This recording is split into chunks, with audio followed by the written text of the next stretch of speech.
My next guest is the most influential Latina in terms of nutrition and healthy living.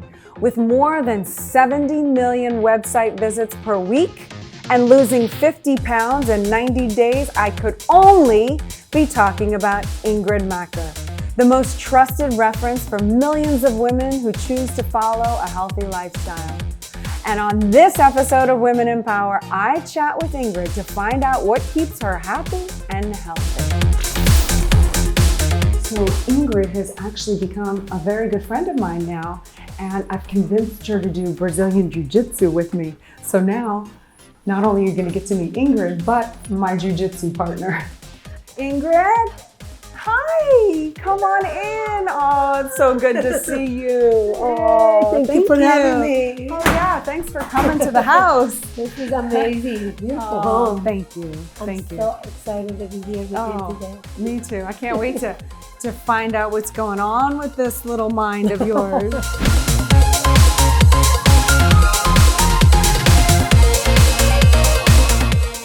You know, I'm so happy that I met you at the sales boot camp, the 10X Sales Business Boot Camp. I found you fascinating from there. You asked so many intelligent questions. And then I looked at who you are online. You have so many followers. I did some digging. You're a very big leader in the Latina community. Well, tell me about your background. Where did you come from? Colombia? How does a little Colombian girl come to the United States? Well, thank you so much for having me here. And, you know, Gran Cardone has been like a big idol in our family. So my husband is like, we got to go to that boot camp. And I believe it's all about learning more every day. So it was, but I came there because I wanted to meet you too, because I find your life fascinating too. But I found you to be the leader. Am I right about that? The initiator, Well, let me tell you a little bit my background. I born in Colombia, in Bogota, and I left my country when I was 19. I decided I wanted to come to America to follow the American dream. Like many immigrants that they come to this country, I had this dream, oh my God, as soon as I get to the USA, I'm gonna have a house, I'm gonna have a car, I'm gonna have a golden retriever, I'm gonna marry a prince.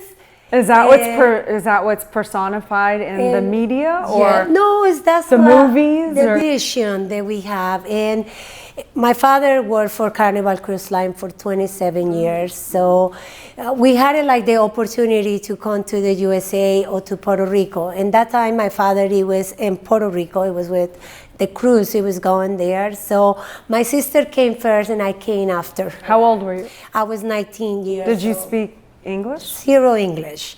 So I say, okay, I'm gonna go there, and all these things are gonna happen. And of course, I got to Puerto Rico, and I discovered that if you don't have a green card or you don't have a permission to work, you're nobody. You just being, every day nervous that you're gonna get back to your country. So I decided to get married really young. I was 19. Wow.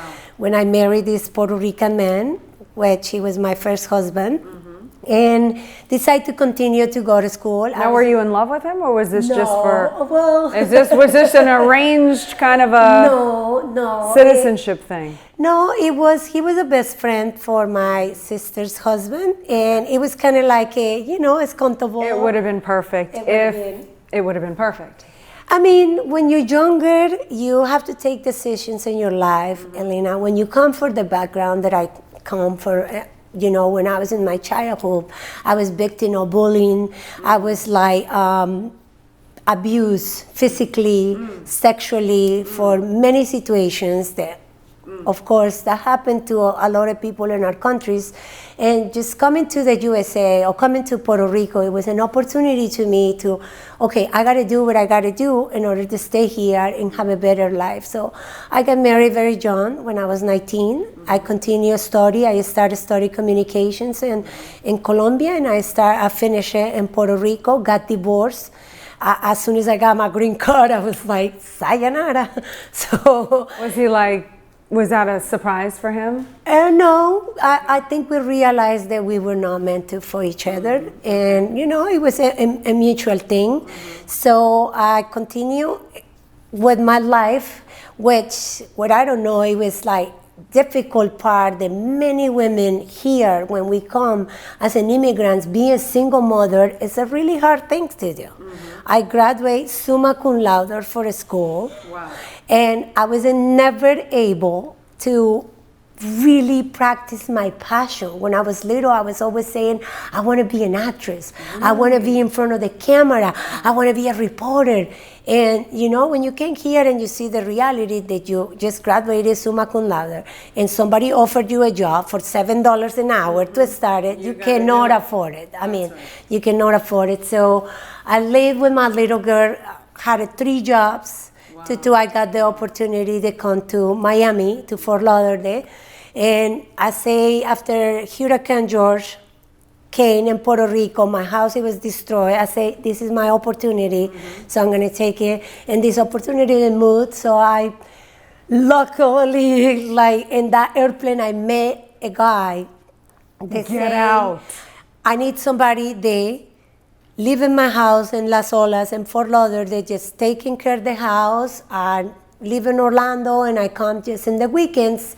So you look like you need a place to stay, you want to do that. And I say, of course. So I moved to the house with my little girl. Wow. And of course, it was in a very, very beautiful neighborhood in Las Olas.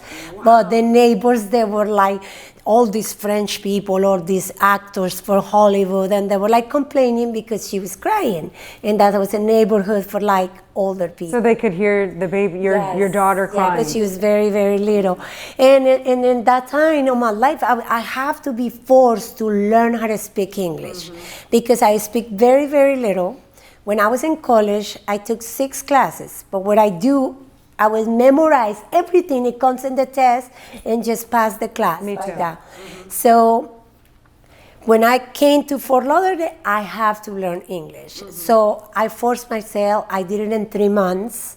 And, you know, just by listening to the radio, by only watching television, forcing myself, because in that place and in that time, it was no Latinos, not that many Latinos, especially in that area in Florida.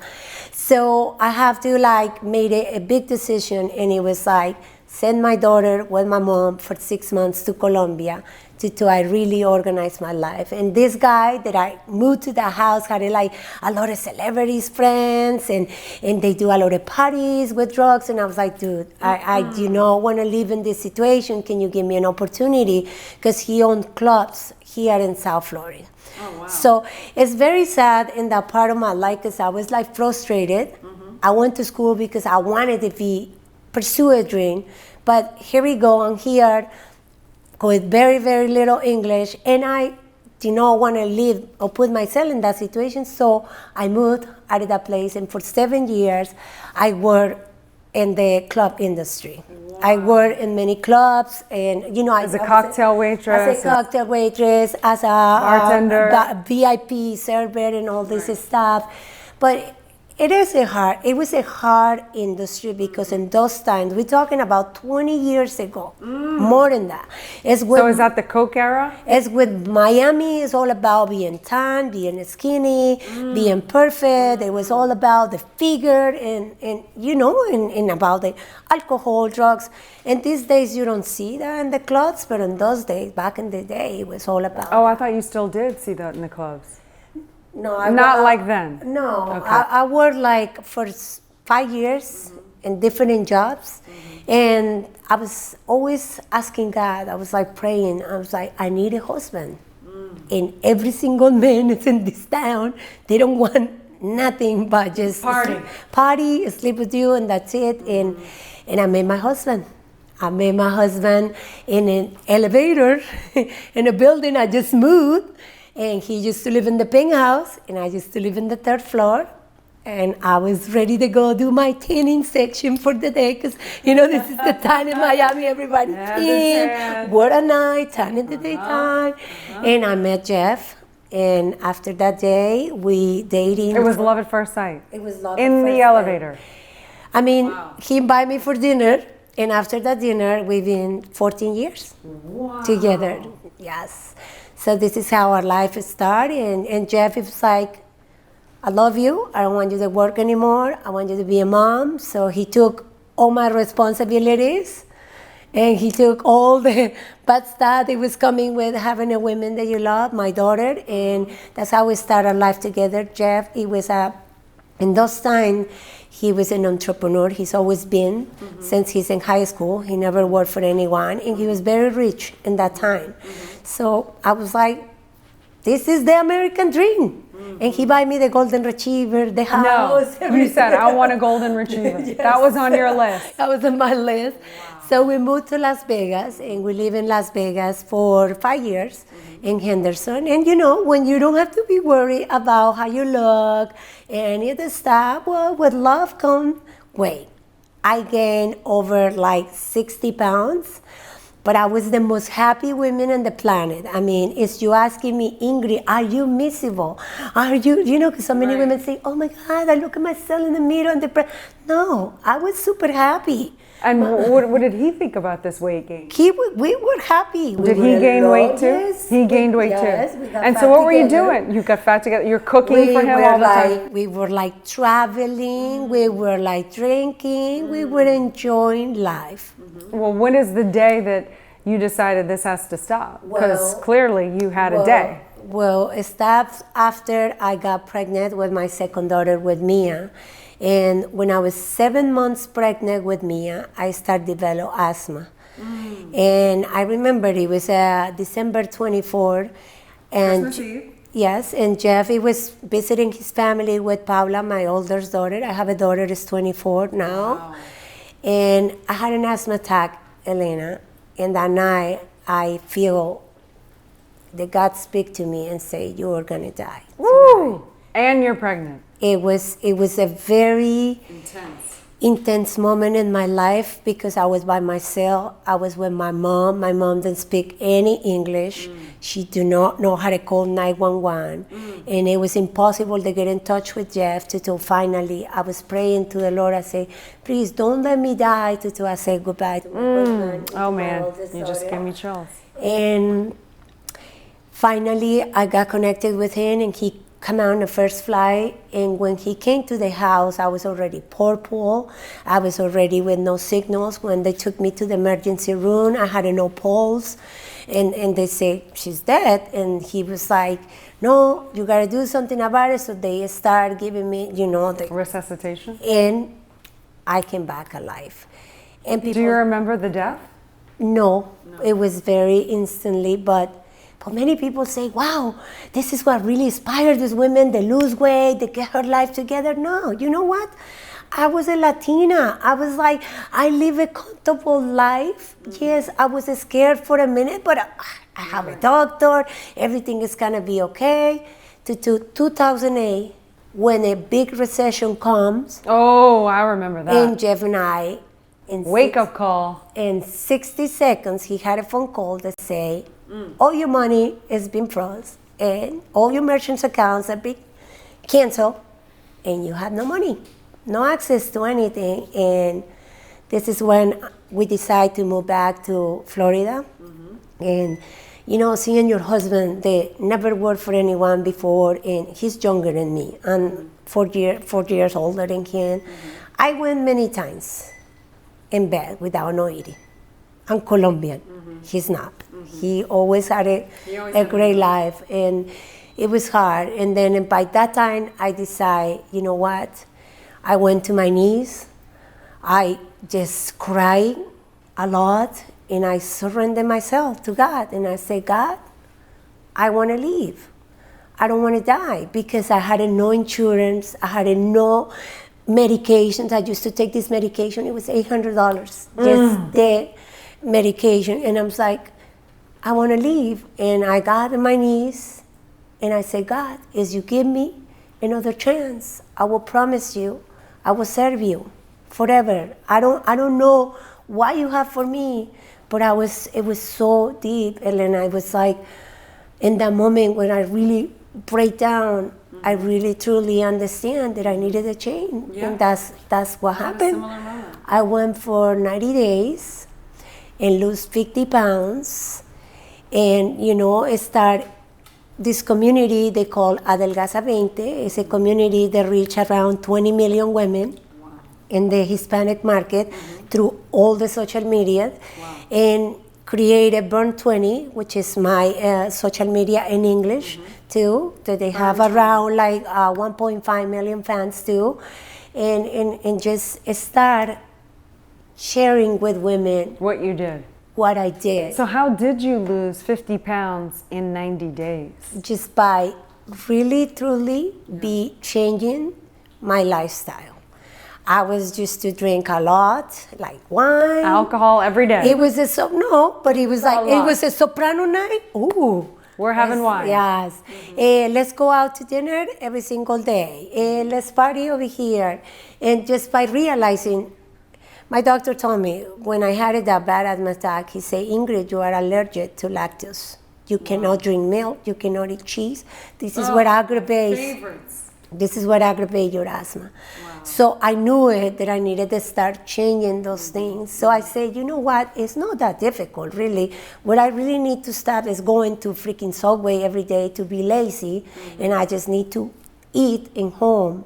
I need to start researching.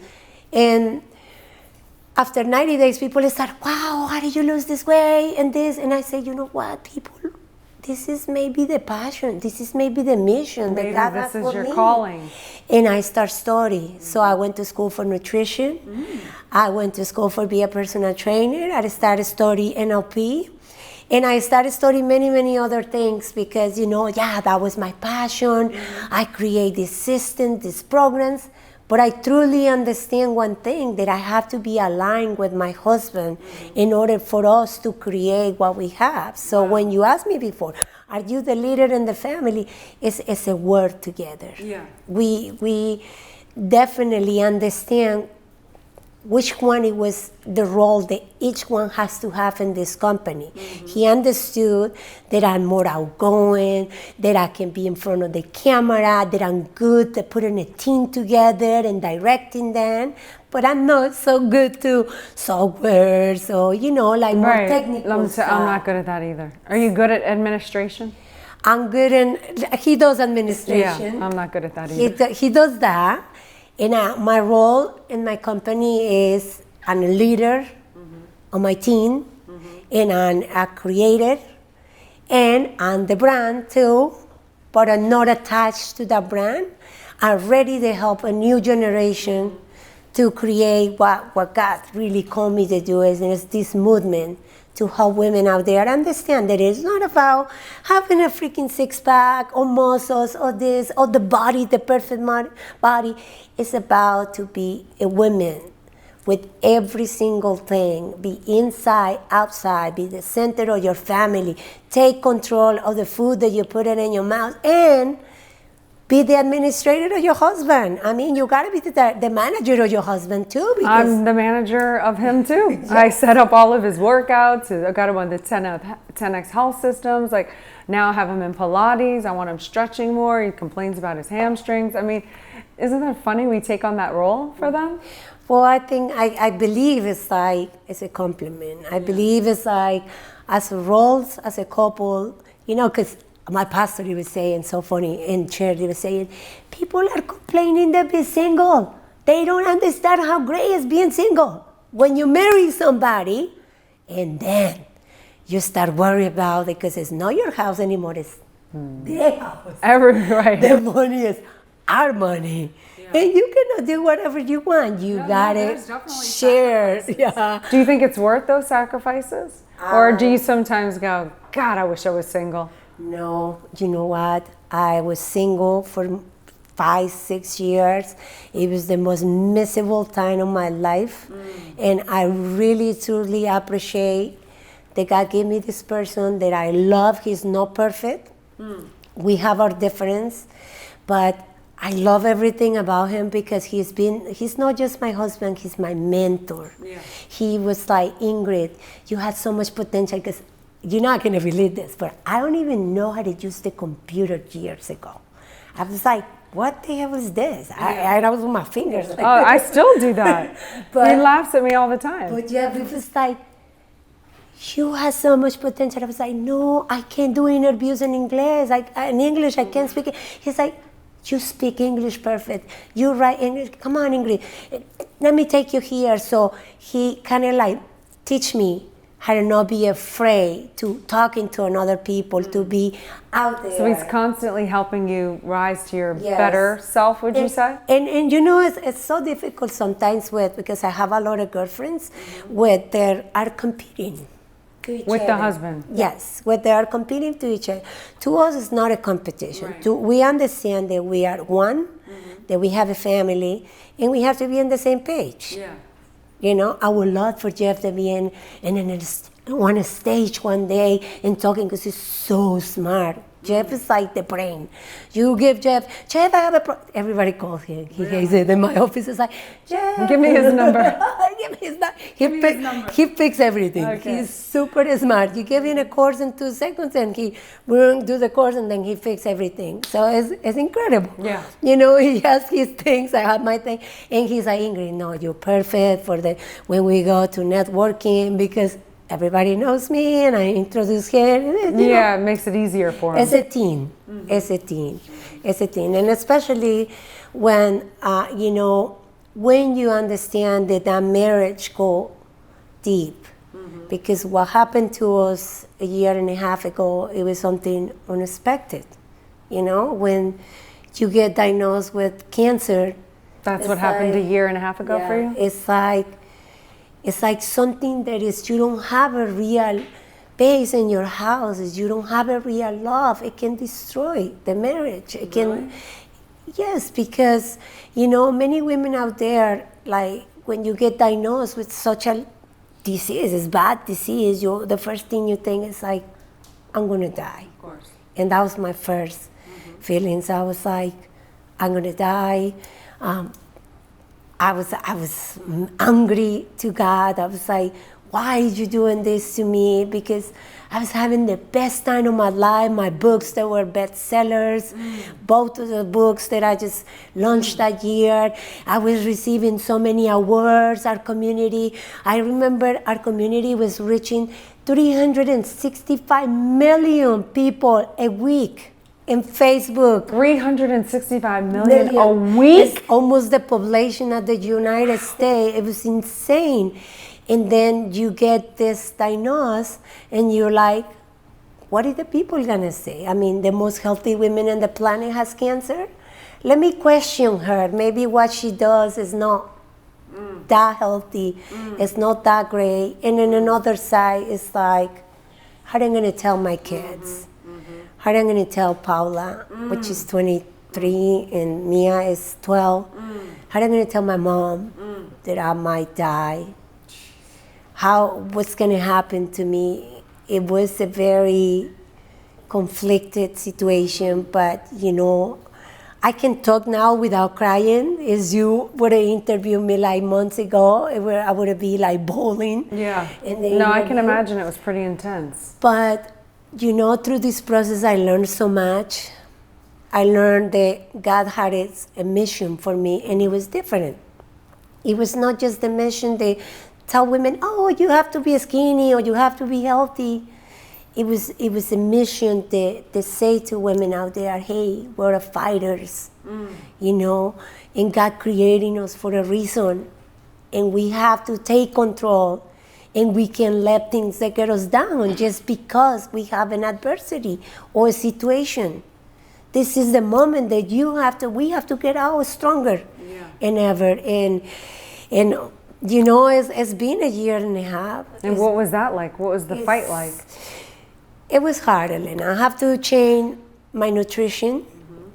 I was vegan for a year. I was a raw vegan. For 1 year. While you went through fighting cancer, I decide, and this is gonna sound a little stronger maybe for some women in your audience, but I decided to not go with conventional medicine. Okay.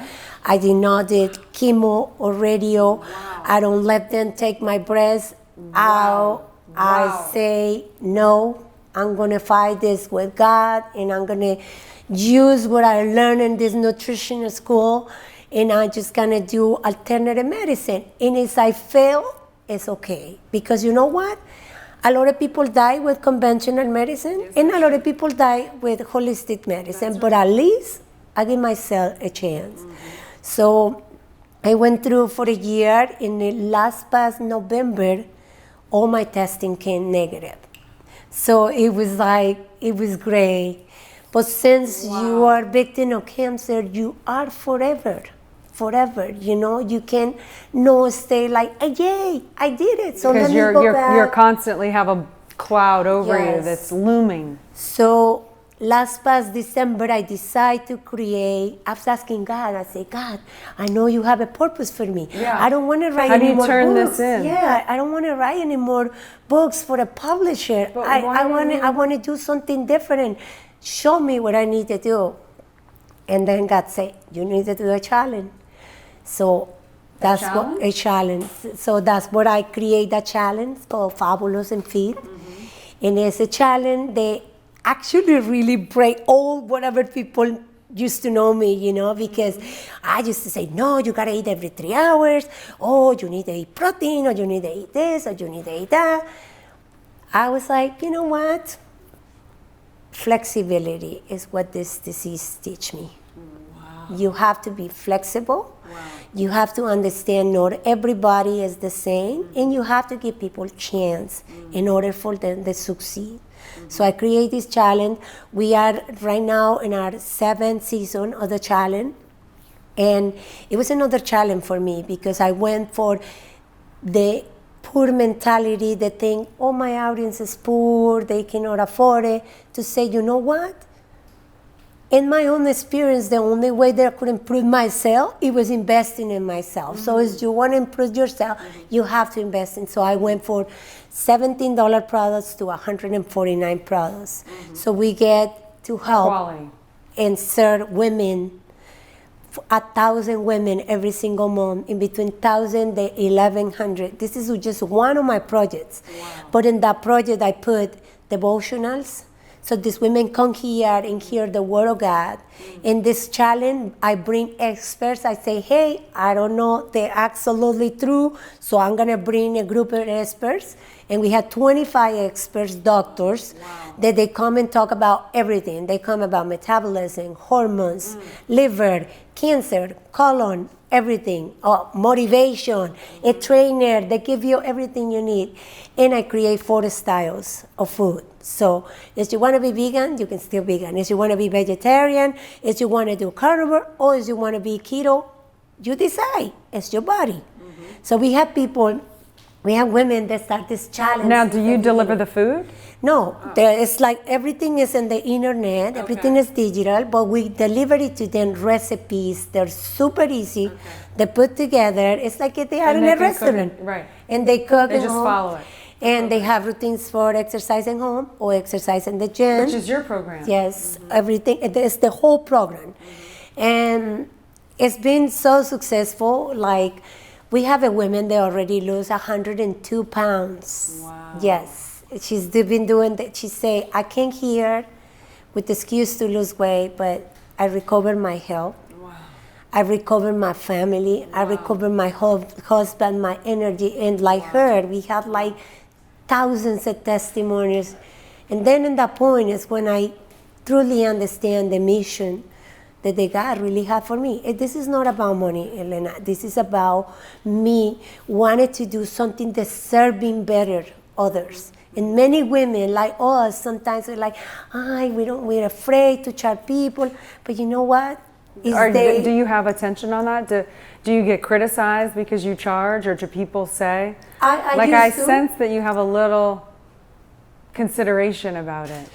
I used to, but not anymore, because I realized if somebody wanted to improve in every aspect of their life, they have to invest in themselves. And to get the most out of it. But do you think that's a woman thing, or do you think that's a universal thing where people have considerations about asking for money or to monetize off of a really brilliant idea that can help people? Like, do you feel like it's an obligation that women have to be charitable and not charge? I think it comes with values. As I've been met in my whole entire life, a lot of amazing women out there that they do in 9, 7, 8 figures. I think it comes with values. In my values before, I think I had a problem with like abundance. I had a problem with like, oh, I can't charge because maybe I'm not good enough. Yeah. I have the same question. I'm not good enough. Yeah. But the day I understand that it's not about being good enough, it's about being there to helping others, you know, and really understand that people do not take action when you do free stuff for them. No, they don't. In my experience, what I They did, don't. all these courses, all this free stuff, I just got criticized. And the day I decide to really step out and say, listen, I'd rather a smaller but more dedicated audience. Yes. That's when you really started to boom, right? We started this business 10 years ago. Wow. And we've been monetizing because obviously my husband is the money man. And I'm like the Madre Teresa de Calcutta. I'm like I put it for people. But I truly understand the point of this when I started studying, when I started going to mastermind with people. When you made yourself an asset. Yes, when I start going with other people, start seeing other women doing out there, I say, you know what? I'm smarter, not smarter than them because we are all smart, but I have a lot of stuff That's right. in me that is super good that I can share with the rest of the world, Right. and as long as I understand that, my life changed completely in every aspect. Is you ask me, Ingrid, are you gonna stay forever in nutrition and fitness? I will tell you one thing. I'm 46 years old. I think Don't look a day over 25. but I think everything comes to an end and you have to transition in your life. And I think my future is not stay and be the nutritionist or the fitness girl. I want to share what I know with other women. I want to move to share. I want to open in a school next year, a Latino school, in English and Spanish, to teaching women how I create everything that I create. How I went for zero From to the million, social media. 0 to millions in my followers and my income. How did I make $1 million in 3 months with this challenge? Wow. And how you can do it too. How you can transform your life and not thinking that you're not good enough. Why does it have to just be I feel a little excluded. No. Why does it have to just be the Latino community? in English too. Okay, you didn't say that. Well, I say in English and in Spanish. Okay. Yeah, you know, because it's so many women in the English market, and very good women out there. But I think we all have something very, very special to share. So really, it's a great thing when you know, one of the things that I learned to be sharing with all these women and to be learning with them is when women, we come together to make something great. Have you had success with collaborating with women? Or have you never done it before? Well, I collaborate, and in the Hispanic market, actually, I break the mold in there because some of those women, they never willing to share anything, and I was the first one to step out years ago and helping people to do the same thing for me. People, and you didn't feel competitive? No, and people, they were like, why are you selling her book? I say, because you need to learn a little bit for me, you need to learn for her, you need to learn for everyone. That's right. And you have to create your own thing for your life. You know, nobody has the truth. And in these days, yes, you ask me, Ingrid, I need a favor for this. I say, sure, let me make this phone call. Let me call you, because of my willingness to understand that we have to be open with others. It's our mission. Our mission is to share. I love that. And I mean, what a great way to end the show. I can't thank you enough for being here and sharing all of your knowledge and all of the experience and the ups and the downs and what it took to go from that abused girl in Colombia to going through breast cancer and surviving that and coming on top and wanting to help other people. It's been just so fascinating to me to hear you speak. I'm inspired. I'm motivated. I want to get on your program. And, you know, and I can't wait to see you on the mats there doing Brazilian Jiu-Jitsu with you. Yes. You're so fierce. You're so tough. I find it really hard to flip you. Well, it's another season of my life that one day we'll have to talk about that, because it's something more bigger and shocking is coming in my life. Oh, yeah? Yeah. You want to give me a sneak? Well, I told you the other day when you asked me to go do jiu-jitsu with you, and I just decided to take my implants out. You know, it's an illness out there that many women are not aware of that. And it can cause breast cancer. And it can cause breast cancer, but it can cause you actually the not feeling well, to like have a pain in your back, and it has like several symptoms. And I've been experimenting this for 3 years. Even before I had a breast cancer, and you know, in our community, it's just women just step out to talking about this. I mean, I've not heard anyone talking about this. So I decide to take my implants out, and with that involves another, again, going back to a year and a half ago to the situation that is trying to remove the tumor that is in there, that is, you know. Right. So it's another chapter of life, but I'm sure I'm praying to the Lord that everything is gonna be okay. Whatever happens, you know, I'm strong.